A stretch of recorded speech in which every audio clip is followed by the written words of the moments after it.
this is the start of a Dark Souls 2 playthrough. I have played this game way too much. And I'm gonna play through it, sort of. And this is more of a playthrough slash walkthrough if you've never really seen the game or played the game or whatever. I'm gonna take my time with this playthrough. It's not a speedrun or anything. I do know I've seen some tricks and I know about some of them, but probably not going to do them in this.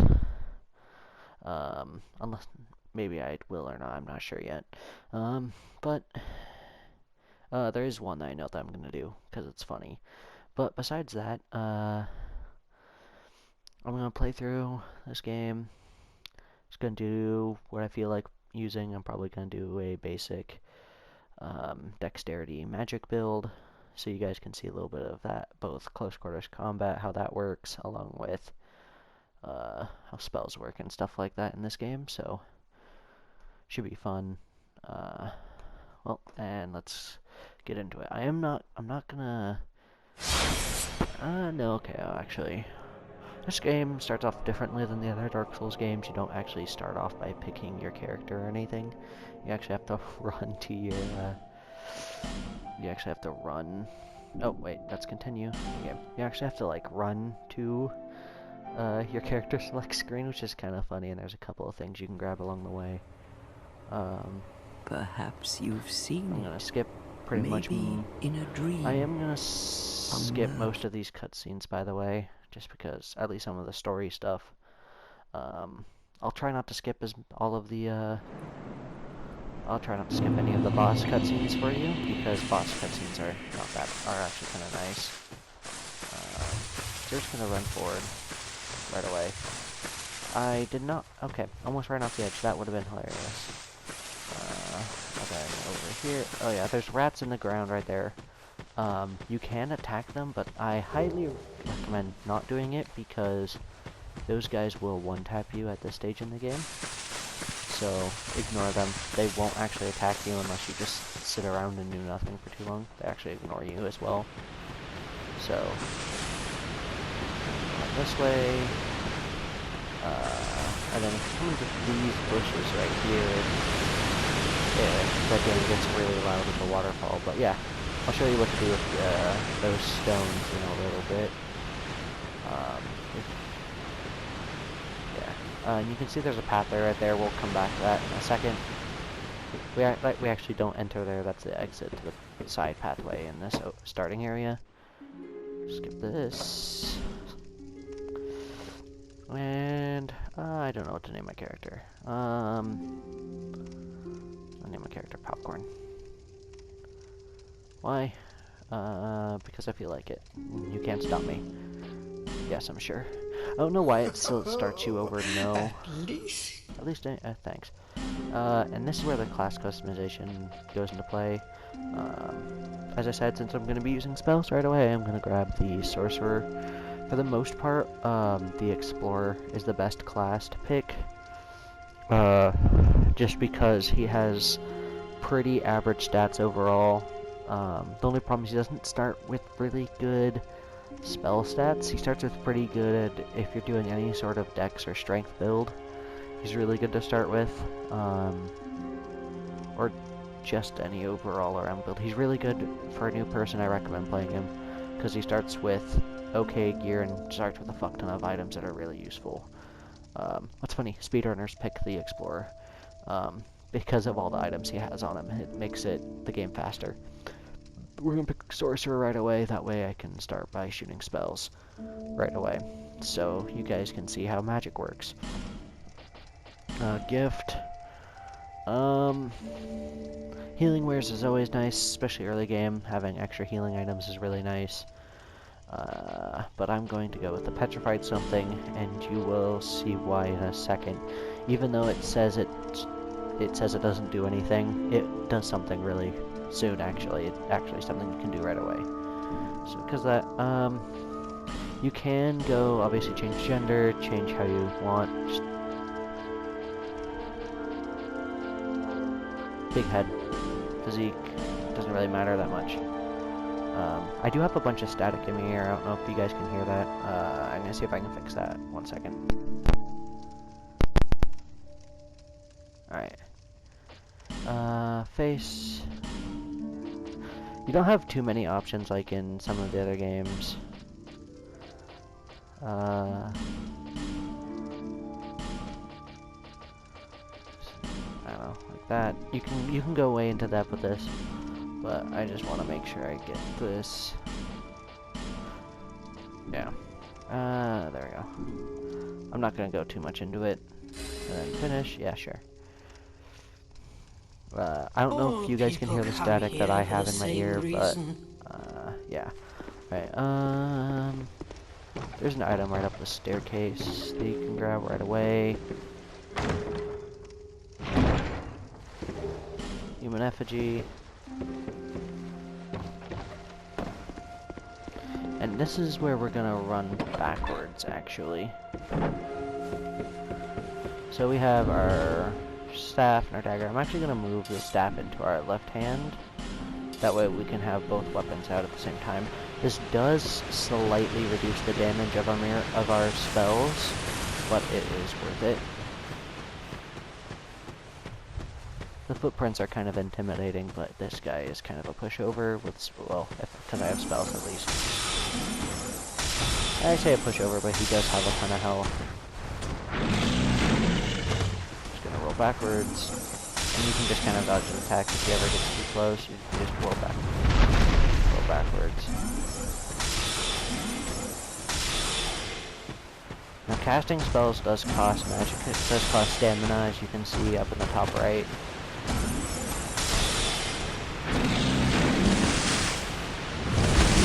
Oh my god. There we go. And you can just like fall back all the way to here, and then he won't follow you if you really want, and you can kind of do like a bait and switch strategy. And then he gives you a ring, which is nice. So this ring, additional reduction of enemy poise. So in the Dark Souls game, poise is basically how much damage you can take without flinching. If you have really high poise, you can literally take a hit and not get affected by it at all. So like that way you can like swing your weapon, take a hit, and then your swing. It's basically kind of like hyper armor. Poise is basically hyper armor that can be broken at a certain point. So it's pretty much what it is. Hyper armor. Poise is basically hyper armor, and it's basically a number stat. And if they do enough damage, and basically what this stone ring does is makes it so I can stun enemies easier. So, man, this is a bonfire. If you don't know what bonfire is, then, well, you don't really know what Dark Souls is, so. Basically, you do it to reset the durability of all your weapons, reset all your spells, and all your health as well, so. I will also include all of my deaths in this. I just realized that those guys are literally just... So I did like 151. Actually, no, it doesn't decrease damage. That's only in Dark Souls 3 it does that.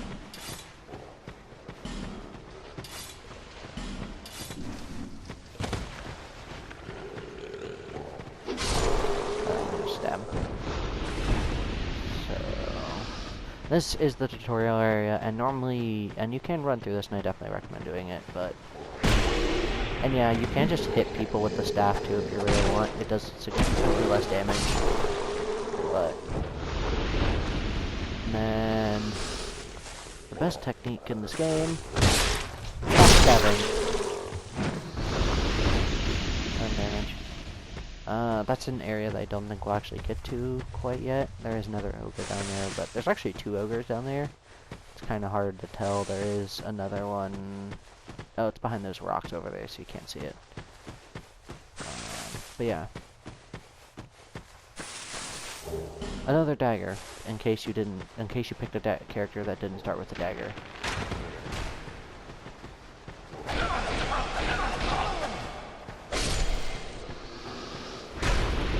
I hit the wrong button. Oh.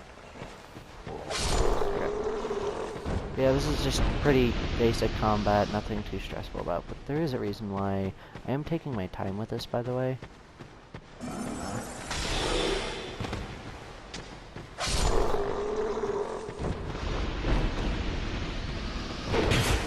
Ooh,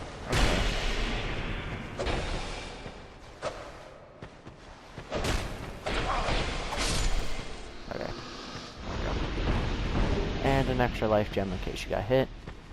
Life gems, pretty simple item. You break them and it slowly regens your health. So as you can see, I'm just gonna break one here and demonstrate it. Slowly regens my health. And this nest is the reason why I got the items I did. So you can drop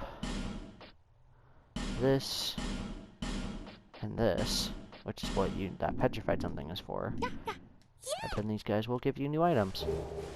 Titanite chunk and twinkling kite. That's actually both really good items. Both of those items help you upgrade your weapons and armor in this game, so that's actually really helpful. I'm actually gonna go this way just so I can get one more item. As I said, I'm gonna probably grab every item in this game, every like on the ground item. Let's see if I can parry this guy. Nope. Come on.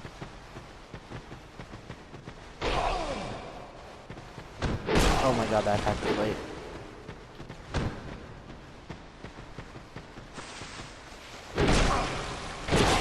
Oh my god, he swings so late. There we go. Parry, and then they fall on the ground, and then you can do a big damaging attack. Now, a lot of people fail that jump right away, by the way. That jump is... I've seen so many people fail that. Amber herbs... actually, it's mainly the jump back people fail. Amber herbs, they restore your spell counts without having to rush to a bonfire. I think I picked up another item earlier that I didn't mention. 1 second. Oh yeah, human effigy reverses hollowing. When you die, your character turns hollow and starts to look ugly. This reverses it. Also, whenever you die in this game, you slowly lose max health. Your max health stays at the same, but like your max health cap slowly decreases. Using a human effigy does reset your health to its maximum. It doesn't heal you, it just restores it to what its maximum can be. Dark sign, you lose all of your souls, which is, if you look in the bottom right, that's your soul count. You use that to buy stuff and level up and stuff. So, the gold pine resin. This applies lightning buff to your right hand weapon. Elemental buff, it just adds damage to your weapon. It only lasts for a certain amount of time, and then it goes away. This temporary boosts luck. Luck is basically the stat that determines whether if enemies will drop stuff when they die. It doesn't increase how many souls you gain, but it does increase the chance of them dropping stuff. So if you're trying to farm for a specific item or armor or weapon from a guy, you can do that. What I just did there was a falling attack. I tried to get backstab, but it wouldn't let me. The best part is you can hit multiple people at the same time depending on your weapon. So, and the best part about this game is you can roll while opening doors to make opening them faster. Cracked Red Eye Orb. What this item does is let me invade other players' worlds and attack them. Probably not going to do that in this session because my internet is being really finicky right now. So I'm probably not going to worry about that. And I'm not going to summon random players in this playthrough. I may summon NPCs, but I'm not going to summon random people. And can I lock onto that guy? I can lock onto this guy. Damage him to get 3 souls early. There is actually a way to get past, because normally you can't go in there because that petrified guy right there is blocking the doorway, and you need a specific item to unpetrify him so you can get through. But I think if you're on really low FPS, you can actually just jump over this wall.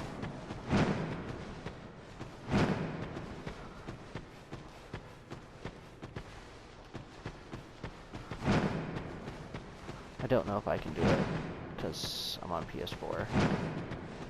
But yeah. You used to be able, you definitely used to be able to just straight up just jump over this wall, by the way. I don't know if I can do it. I can almost do it, but I don't think I can.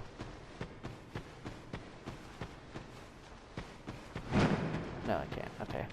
Well, I'm gonna stop trying because I don't care enough to do so. We can come back there later and grab whatever's in there. I may forget, so you may have to remind me.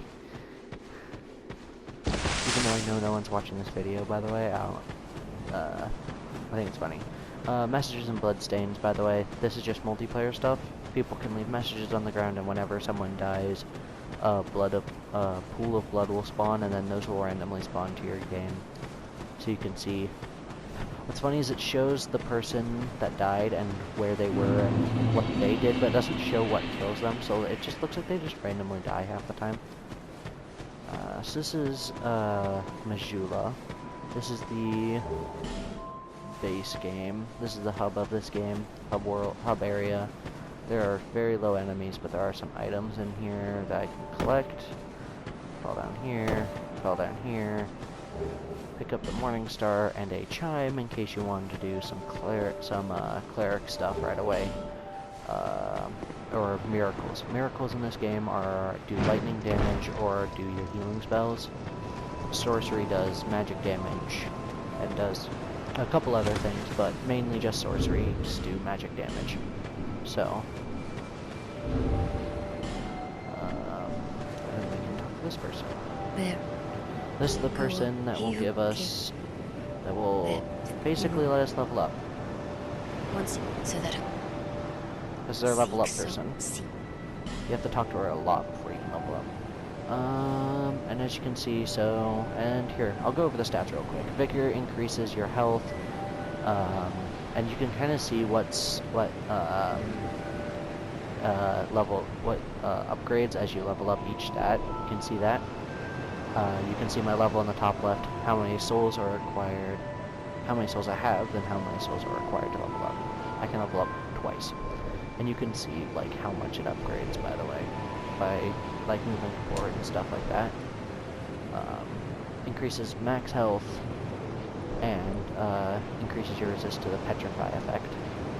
Endurance. Now, every stat actually does increase HP, but if you notice, like, this only increases it by 2 HP every time I level it up, whereas this one increases it by 30 every time I level it up. So Vigor increases health a lot more than your other stats, so it is important. Because this only increases it by 2, and that doesn't really help you. It also is like the only endurance is the only stat that increases stamina, and also increases your poise stat, as you can see. Vitality increases how your carry weight. I'll go over your carry weight in a second. Attunement increases how many. Attunement is how fast you can cast spells, along with how many spell slots you have available to use in your inventory, so that you can hold multiple types of spells. So I'm actually going to level this up once, just because it gives me an extra slot for spells, and increases my casting speed and stuff like that. And it can also very slightly increase your agility and curse resist.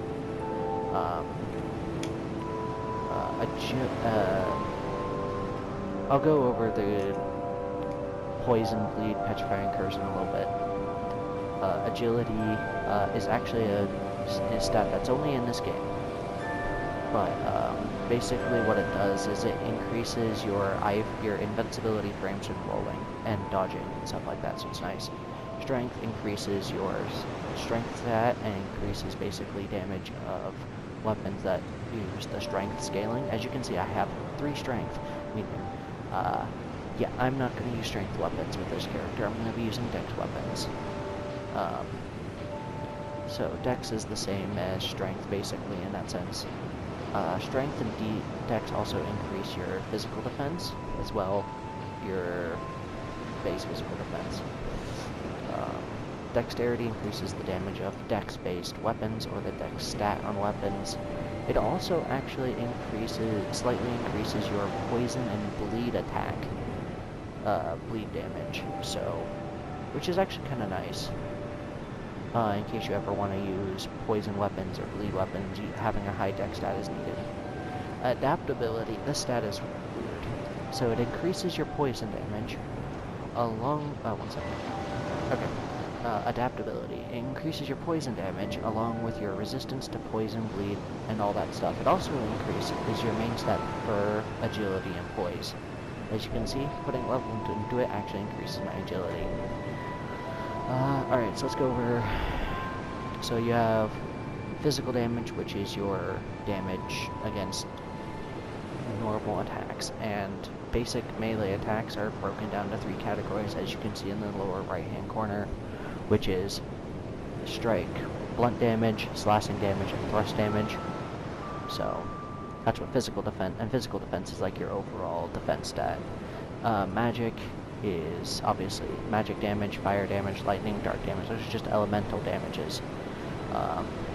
Poison, bleed, petrify, and curse all have a status bar that when you get hit by it, slowly will fill up as you get hit by it, and when they fully get maxed out, then they'll apply their effect. Poison, when you have the poison effect, it will slow, the bar will then, you'll then have a poison bar that will slowly decrease, and during that time your health will also slowly decrease. Bleed, when it fully fills up, deals a massive chunk of damage right away, and then also will cut your stamina in half for as long as it's up. It also will have a timer bar like poison. Petrify, if your petrify bar fills up, you straight up will die. Straight up you'll die. Curse, what it does is it basically, if your curse bar goes all the way up, it basically reduces your max health by 1 stage, and basically makes it so that you turn, basically it basically starts reducing your max health as if you died, and then you have to use a humanity to refill your HP again. Intelligence obviously increases casting speed, and then it also increases your base magic damage along with your elemental resistances and fire and dark damage. So int is used for magic damage, faith is used for lightning damage, and how fire and dark damage work in this game is weird. Dark damage is based off of, actually only counts, basically uses the lower of your 2 stats between faith and intelligence. It basically uses the average of those 2 stats. Fire it uses the lower of the 2 stats when you're using dark. When dark damage is calculated, it uses your lower of the 2 stats, whereas fire uses the combination of your 2 stats. So it actually combines your int and faith and uses that stat instead, whereas dark takes your 2 stats and then looks at the lowest one and uses that. So like, even though like intelligence actually won't increase my dark damage at all, but like increasing my faith will, because it's lower than my intelligence. It also, faith also increases your bleed damage. Not sure why that is, but both faith and improve also improve your casting speed. But I'm going to put 1 point into adaptability to get that, or into attunement to get that 1 extra slot, and then I'm going to put 1 point into dexterity because I need to get up to 12 dex to use the weapon I want. So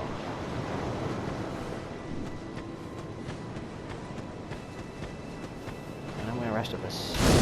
This is the main bonfire, by the way. I'm going to teleport back to this bonfire a lot, and I can use this to teleport other places as well. I'm going to go around to do a couple things in Najula that you can do. You don't have to do them. They are optional. So, I'm not going to try and go too in-depth to everything. If you actually want to look at this game more in depth, I recommend you get the game and play it.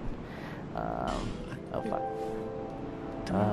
This guy will let you join a covenant. Yes, I want to do this. That way he gives me a ring that increases my max health. and then I'll learn a welcome gesture, because you wanna be welcoming in this game, even though this game sucks. And I'm gonna switch out my gesture and use the welcome gesture.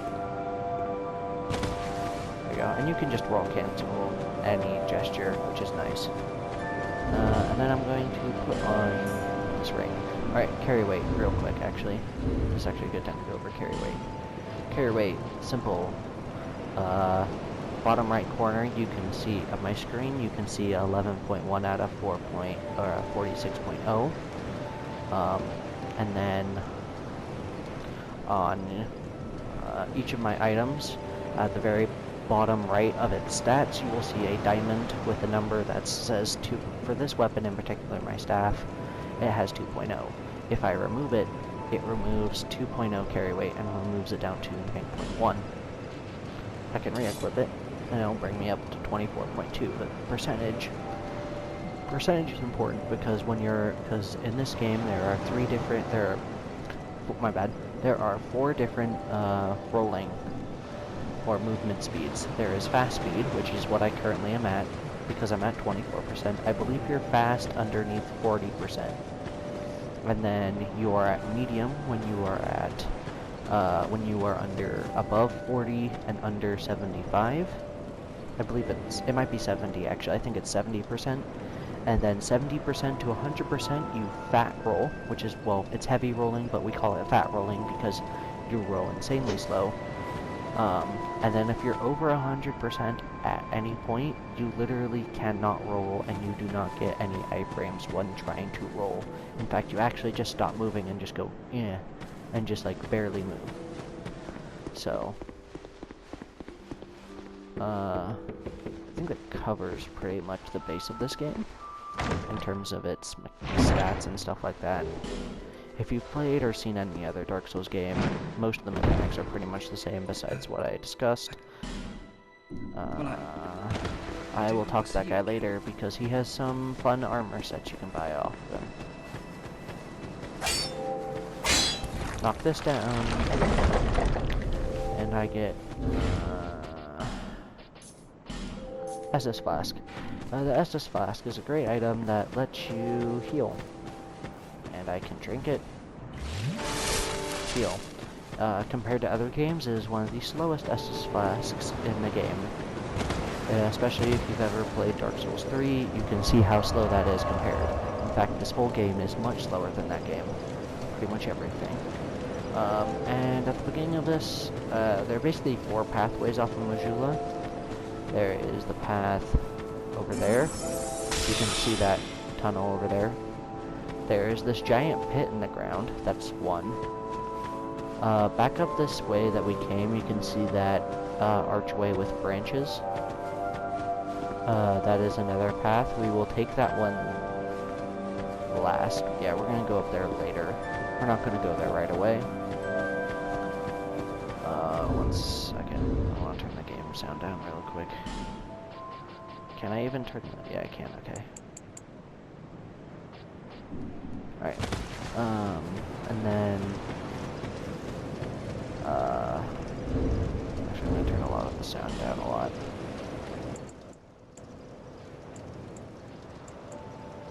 Alright. And then there's this path down here. This is the path we'll take first. We'll go down that staircase second. We'll go down the giant hole third. And then we'll go this way for the last of it.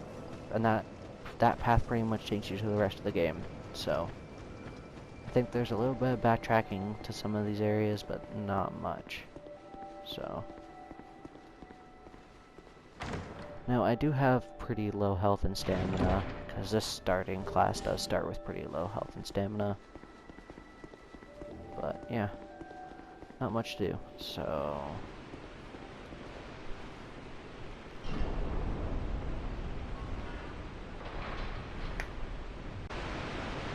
you can break chests in this game, by the way. You do not want to break them before you loot them, because then the item will turn to an item called rubble, which is 100% useless. You literally can't do anything with rubble besides sell it for 1 soul. There is a guy you can talk to sell items for souls. He is completely useless. I'm gonna... Oh, shit. Totally forgot that guy's there. I am going to get rid of this guy. You don't actually have to fight this guy. You can just... As long as you don't go into the water, really, he doesn't aggro to you.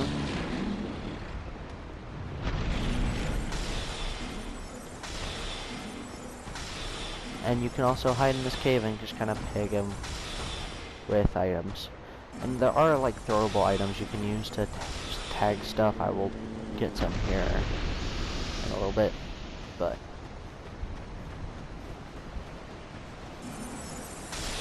Problem is, killing that guy does waste a good chunk of my spells, so I try not to use... Yeah, I do only have limited spell count right now, so... Quickly get another bonfire. I think my internet's pretty shit right now, but I can try and do this.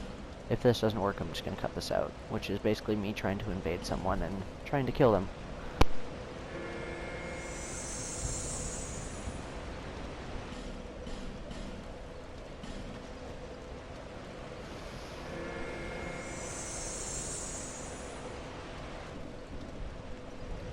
Alright, well, we found someone, so...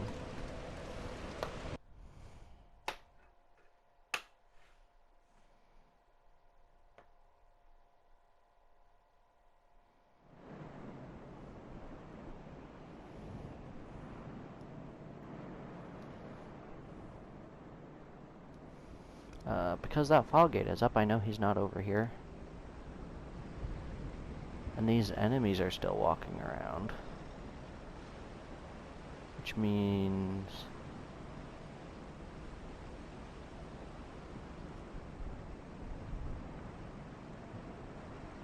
he is probably...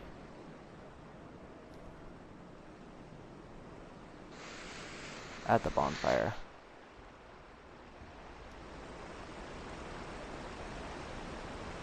Ooh, wait, these guys are dead.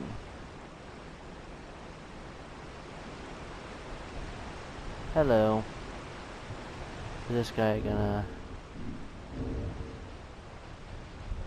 wave? This guy gonna say hi?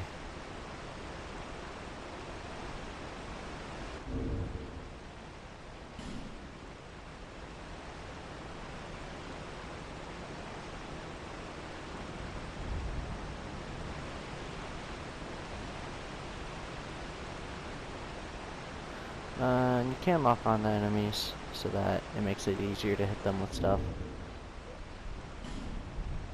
Wonder if this guy is just... this guy might just be AFK. He is probably AFK. Or he could just be AFKing to see if I actually attack him or if I decide to leave him alone.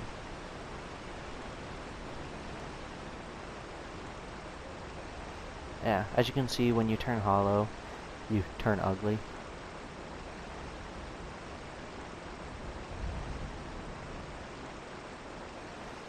Actually, so there's a thing you can do in this game called guard breaks. They look like this. If someone's blocking, you can just guard break them. I did not mean to backstab him. I meant to guard break him. It does move him forward a bit. I'm really bad at this, clearly.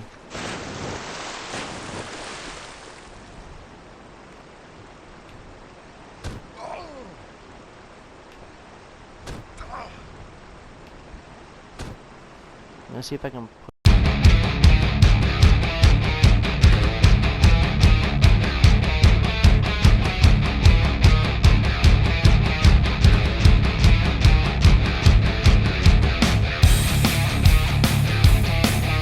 from him, so if he does, when he does come back...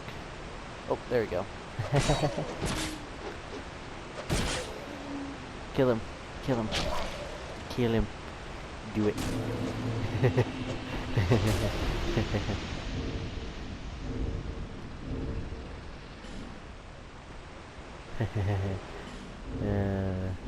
That's fun. Alright, back to our regularly scheduled program. Killing an AFK guy. Yeah, that's about 50% of the invasions you'll get here are just AFK guys. So, the item we get that is used to enter a certain covenant later on, so it is worth it. Ow. Oh, I got headshot. Yeah, getting headshot actually does something in this game. So you definitely, you can actually, I know there is a guy shooting arrows at me, but this guy's being a pain in my ass.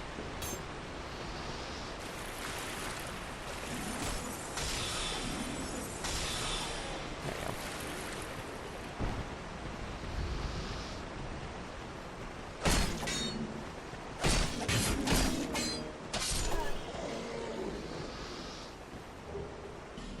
Oh hey, I got an axe. Yeah, you need 9 strength to wield that weapon. I do not have 9 strength. So, I only have 3. You can actually two-hand weapons as long as you have 50% of the strength requirement. So technically I can two-hand any weapon that requires 6 strength. Which I think I actually have to get up to like 5 strength in order to use the weapon that I want.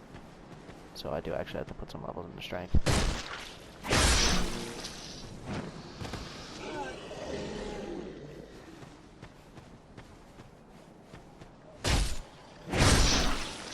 Yeah, this area is fun. It's literally just going around backstabbing people. And yeah, the luck of me getting their armor twice in a row, by the way, is really low. I can't believe that just happened. Actually, the fact I just got 3 items off of them in a row. Also, there is, oh, I can hit that guy from down here.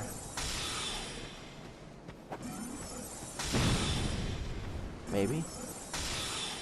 There we go. Hehe. That guy would literally just throw firebombs, by the way.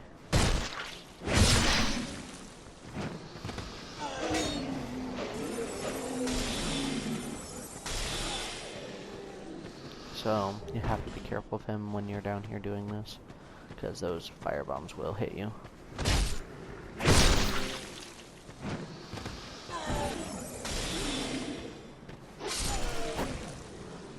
There is also another mechanic in this game where if you hit someone while they are in the middle of an action, obviously, like, while I'm, riposting someone, I am invincible.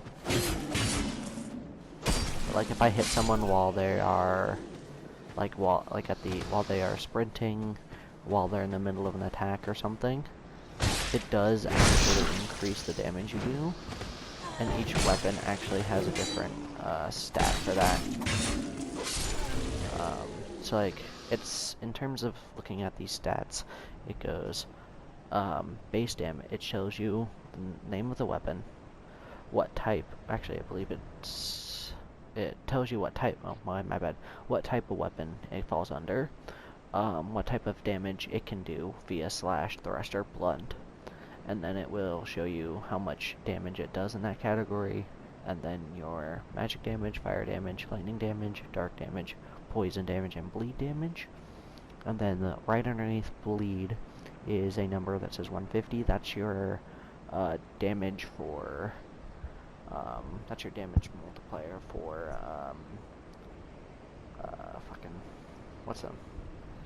Here, actually I can fucking just do this. I can't believe I totally forgot about this.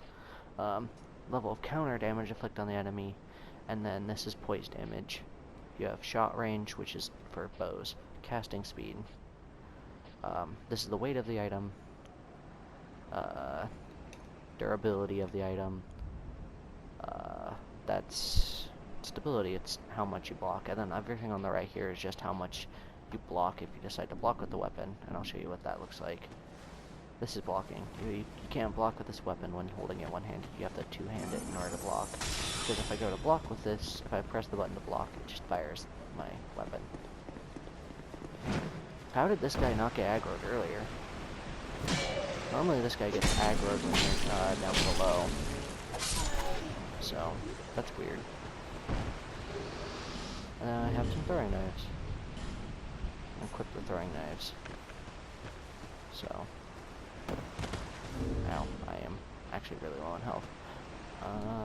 In some games, in Dark Souls 3, throwing items actually have a stat connected to them, whether it be intelligence, faith, dex, or strength. It'll actually have one of those stats connected to it, and the damage of that weapon. Oh, I forgot about you. And the damage of those are actually scaled off of a certain stat, where in this game they're just kind of based off your level, I'm pretty sure. Or they just have a base damage rating. I believe these, the throw... Oh yeah, that's right, you can actually punch and kick while on a ladder. But I don't do that against enemies, because, well, I can just do that.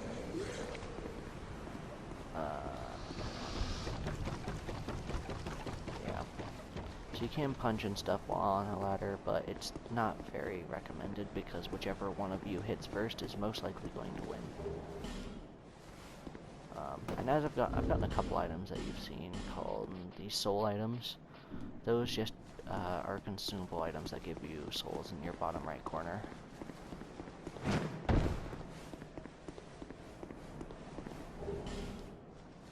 Sword, and another soul item, just another weapon that I can't use. There's not very many. Broken straight sword, by the way, just sucks. So if I hover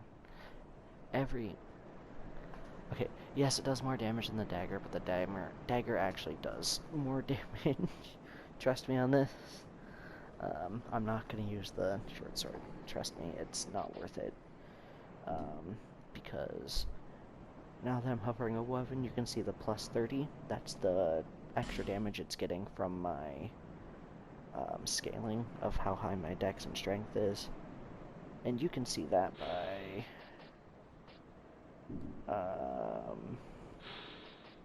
yeah, here it is. You can see your strength, dex, faith, and stuff down here, and then this is attribute bonus. It shows your influence of your stats on the weapon. There you go. That helps.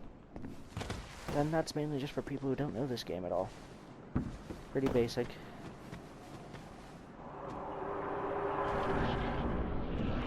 Probably just gonna head to the next bonfire, and I'm gonna end this episode.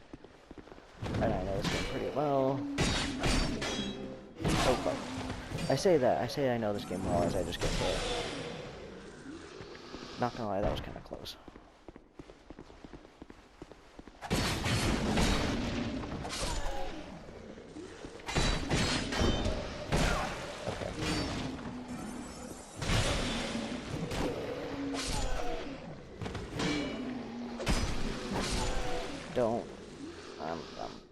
Okay. You know what, I'm just gonna leave stupid shit like this in because it's funny, and it shows that even when you're somewhat decent at this game, a mistake can really fuck you over. See, now I played this game back before, now there's actually two versions of this game. There's base game, which is what you will find on PlayStation 3 and Xbox 360. Anything past those, you will be getting Scholar of the First In Edition, which does come with all the DLCs included, but it also moves around a lot of the items and enemies of this game, which, for some people, is both really good and really bad. So, it may look like I forget where things are, or confuse what an item is where.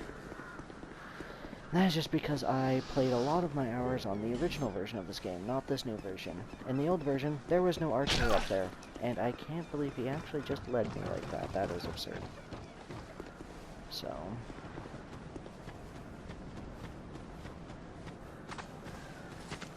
oh man, I forgot that I was going to equip this shield. Now, normally I can't use the shield. As you can see, it has a red X in the bottom left of my screen saying I can't use it, but it doesn't mean I can't parry with it, which is why this shield is so good, because this shield is one of the best parrying shields in the game. And that's why, even though I can't use it, it's still going to be really good. I did just get wishing urns, which are basically just throwable bombs that deal magic damage. So, I'm gonna use normal fire bombs here later, but... I think I'm just gonna come in here and I'll start this up later. I'll see you guys later. Bye.